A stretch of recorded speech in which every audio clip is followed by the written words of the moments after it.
सावली, समाजाला जिने दिली ज्ञानाची सावली, धन्य ती क्रांती ज्योती सावित्री माऊली, धन्य ती क्रांती ज्योती सावित्री माऊली.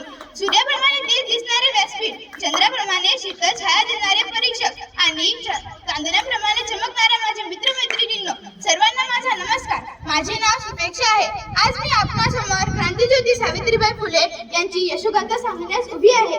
क्रांतीज्योती सावित्रीबाई फुले यांचा जन्म 3 जानेवारी 1831 रोजी सातारा जिल्ह्यातील नायगाव येथे झाला. त्यांच्या आईचे नाव लक्ष्मीबाई व वडिलांचे नाव खंडोजी नवसे पाटील असे होते.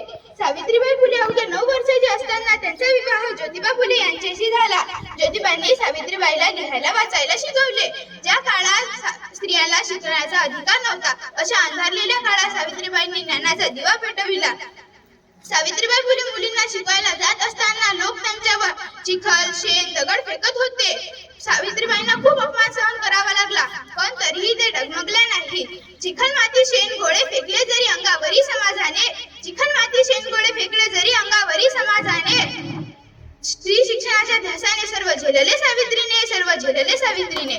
शिक्षण हे खरे शस्त्र आहे, ते सर्वांना मिळालेच पाहिजे, असे सावित्रीबाईंचे स्वप्न होते. सावित्रीबाई केवळ शिक्षिका नव्हत्या, तर त्या अन्यायाविरुद्ध लढणाऱ्या होत्या.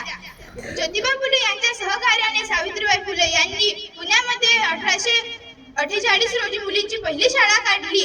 अशा या क्रांती ज्योतीस, ज्ञान ज्योतीस माझे कोटी कोटी प्रणाम. स्त्री शिक्षणाची खरी सावित्री तूच कैवारी, स्त्री शिक्षणाची खरी सावित्री तूच कैवारी. तुझ्यामुळे शिकत आहे आज प्रत्येक नारी, तुझ्यामुळे शिकत आहे प्रत्येक नारी. धन्यवाद.